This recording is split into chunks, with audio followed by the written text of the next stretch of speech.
మన ధర్మంలో ఎక్కడా కూడా చైల్డ్ మ్యారేజ్, వరకట్నం, సతీ సహగమనం, విడో రీమ్యారేజ్ లేకపోవడము, ఇలాంటి కాన్సెప్ట్స్ ఏవి ఉండవు. ఎక్కడ వేదాల్లో, ఉపనిషత్తుల్లో అవన్నీ మెన్షన్ ఉండవు.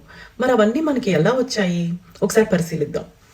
మనం పూర్వకాలం చూసుకున్నట్టయితే మనకి ఫీమేల్ స్కాలర్స్ ఉండేవాళ్ళు. మనకి గార్గి, మైత్రేయి, లోపాముద్ర, ఇలా వీళ్ళందరూ వేదాలు రాసేవాళ్ళు, యజ్ఞాలు చేసేవాళ్ళు. మనకి ఋషికన్యలు ఉండేవాళ్ళు.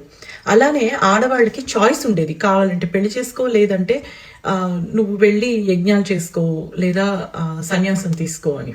పెళ్లిల్లో కూడా మనకి చాయిస్ ఉండేది, స్వయంవరం అని చెప్పి మనం ఎంచుకోగలిగే హక్కు ఉండేది మనకి.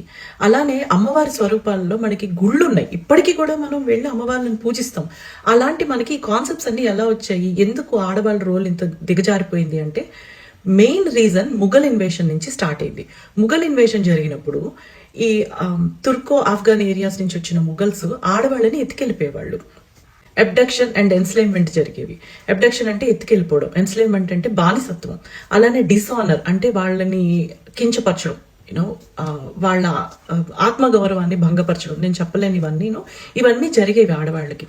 దాంతో అప్పుడు ఆడవాళ్ళని బయటికి పంపించడం మానేశారు, చదువులకి పంపించడం మానేశారు. ఎందుకు అంటే ఇలాంటి అబ్డక్షన్స్ జరుగుతాయని. అందుకే 12th సెంచరీ తర్వాత మనకి ఫీమేల్ స్కాలర్స్ తక్కువైపోయారు, లిస్ట్ కూడా తగ్గిపోయింది.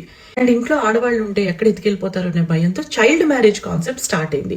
చిన్నపిల్లలకి ముందు పెళ్లిళ్ళు చేసేసి ఇంట్లోనే ఉంచేవాళ్ళు. వాళ్ళు పెద్ద అయ్యాక అప్పుడు కాపురాలకు పంపించేవాళ్ళు. తర్వాత రాజ్పూత్స్ వైఫ్స్ ఎవరైతే ఉండేవాళ్ళు, వాళ్ళ భార్యలు రాజ్పూత్స్ చనిపోయాక భార్యలు వాళ్ళని కూడా పట్టుకెళ్ళిపోయేవాళ్ళు. వాళ్ళు ఈ అవమానాన్ని భరించలేక నా భర్తతో పాటు నేను కూడా చనిపోతానని అప్పుడే సతీప్రథ, జోహర్ ఇలాంటి ప్రాక్టీసెస్ వచ్చేవి. పరద అంటే ఘూంగటేసుకోవడం కూడా మనలో లేదు. తర్వాత బ్రిటిష్ కొలనైజేషన్ వచ్చినప్పుడు వాళ్ళు అసలు ఆడవాళ్ళకి ఆస్తి హక్కులే ఉండకూడదని ప్రకటించారు. అప్పుడే వరకట్నం స్టార్ట్ అయింది. ఎలా అంటే తండ్రి కూతుర్ని పెళ్లి చేసేటప్పుడు నా కూతురు నీకు ఇస్తున్నాను కాబట్టి నేను కొంచెం డబ్బు ఇస్తాను నీకు, తీసుకో అని చెప్పి అప్పటి నుంచి వరకట్నం స్టార్ట్ అయింది మనకి. ఇవన్నీ పోవాలి. మన సంస్కృతిలో ఆడవాళ్ళకి ప్రథమ స్థానం ఉంది. ఈ వీడియో చేయడానికి నా ఉద్దేశం ఆడవాళ్ళు ఎక్కువ, మగవాళ్ళు ఎక్కువ కాదు. మీరు సనాతన ధర్మంలో ఉంటే మీరు అర్థం చేసుకోవాల్సింది ఆడ మగ ఇద్దరు సమానమే. సృష్టిలో ఇద్దరు ఈక్వల్ పార్ట్స్ ప్లే చేస్తారు. సో మీరు గనక సనాతన ధర్మం పాటిస్తుంటే, మీరు గనక హిందూయిజం అంటే మీ ఆడవాళ్ళకి గౌరవం ఇవ్వండి, మీ ఇంట్లో ఆడపిల్లలకి గౌరవం ఇవ్వండి, మీకు వచ్చే భార్యకి గౌరవం ఇవ్వండి. ఎందుకు అంటే మన ధర్మంలో చెప్పింది అదే, ఆడ మగ ఈక్వల్. ఆలోచించండి ఒకసారి. ఎత్ర నాగ్యస్తు పూజ్యంతే రమంతే తత్ర దేవత. ఎక్కడైతే ఆడవాళ్ళు పూజింపబడతారో అక్కడ దేవతలు ఉంటారు. ఇప్పటికే చెప్పలేదు కదా. నమస్తే.